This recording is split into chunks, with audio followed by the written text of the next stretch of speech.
Yo, this is Rick Mahorn, the bad boy, giving a shout out to my man Drew, Detroit Drew. Make sure you tune in on his YouTube channel, Detroit Drew, bad boy. Yo, what up, though, peeps? Let me start you guys off with the question. How is this even up for debate anymore? After last night should be the icing on the cake, the cherry on top. Cade Cunningham is a rookie of the year, rather if you like it or not. What other rookie has gone toe-to-toe with the league's biggest names on a nightly basis? Cade Cunningham last night was on one. He had 36 points. Going toe for toe, bucket for bucket with Kevin Durant, who had 40. Not to mention a Kyrie Irving, who had 26. And there were some things about the game I didn't like, which I'll talk about. But the main vocal point of this video is the Rookie of the Year propaganda we are putting out. It's Detroit. We get no love. For like the last, well, I guess I'd say the whole entire season, Cade has not been the favorite to win Rookie of the Year, with the exception of maybe 2-3 weeks in a row. Yeah, man, he's Rookie of the Year. It's undeniable.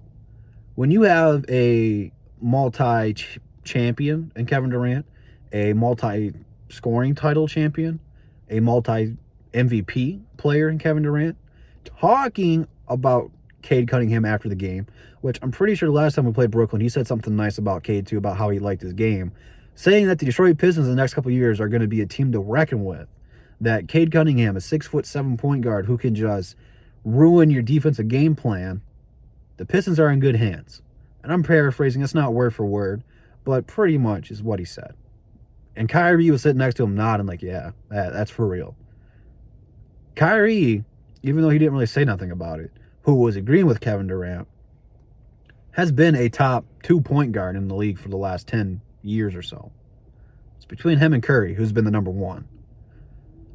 Kevin Durant has been a top 2 player for the last 5 to 7 years, where they were really talking about him being the number 1 player. It's nothing but great things we're hearing at all. Like, no one's saying Cade's not well, okay, Dave Bing has been the exception. Come on, Dave. Why do you gotta put me in a bad spot where I gotta speak your name in a negative way? I don't want to do that. I don't want to be a bad guy to the fellow Detroiters out there. But yeah, with the exception of Dave Bing, everyone we play, players or former players, can say nothing but nice things about Cade Cunningham. It's on the media, the national media, to keep talking about Cade Cunningham. Because if you watch NBA on TNT or the ESPN games or the ABC games, they don't mention us. I get it. We suck. We're the worst team in the league. I get it, record-wise. But you cannot be a basketball analyst and not realize the Pistons have one of, if not the brightest future in all of the league. There's a few teams like Memphis who have Ja Morant, and the younger teams like that who have those players that are ahead of us, but we're right there in the rotation. We're top 5, no questions, ifs, ands, or buts, in terms of future. But we're Detroit. People don't want to talk about us. No one wanted to talk about us having the first overall pick. You remember all these Rocket fans and Cavs fans were there, and we weren't really taking them serious, but everyone wanted Cade Cunningham in the draft. Everybody was dying to get him number 1 overall. Everyone. That's all they were talking about. Cade, Cade, Cade.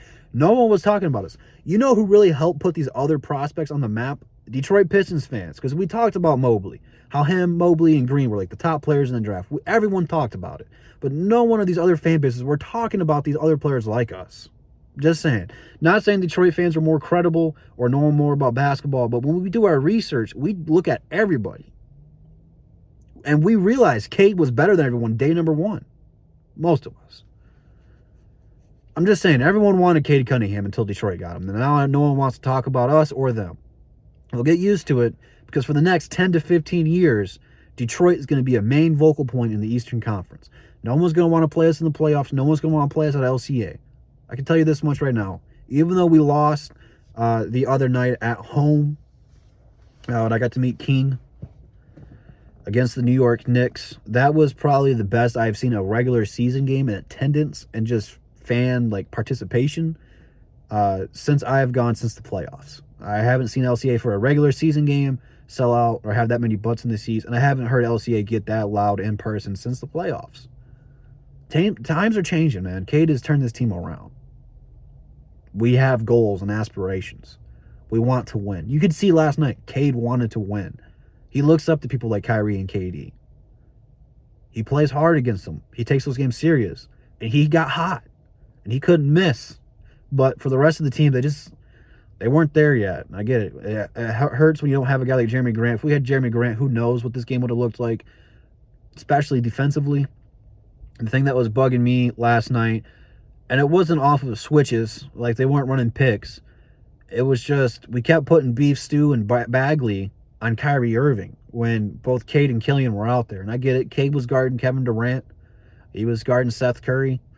I get it. Both those guys are lethal scorers. But you can't just by default put beef stew on Kyrie Irving. Because we did that hack of Dre thing. Dre hit like 6 free throws in a row. Shout out to him for grinding on that and getting better at that. But you can't put beef stew on Kyrie. Because once we got into the bonus, or I should say the Nets got in the bonus, Kyrie was a little bit more aggressive and was able to seal the deal with a couple of free throws. So that's something the Pistons need to look at moving forward, is your defensive matchups in crucial game situations. Because next year, that's not going to fly with me. You got to pass for the rest of the year. We're trying to get a good pick. Right now, I still think we're number 1 in Tankathon. Still only a 14.5% chance of staying at number 1. So, you got to be patient. I get it. It's frustrating to lose these types of games, but at the same time, it's like I don't care as much because I know we're not winning. We're trying to win this year. It's more about the development process. And Cade showed me and continues to show us that he is the guy. He's going to be the guy moving forward with this team. It's his team. He's going to have the keys to the franchise. It's not going to be Jeremy Grant's. It's not going to be Sadiq Bey's or Killian Hayes or Isaiah Stewart's or Bagley.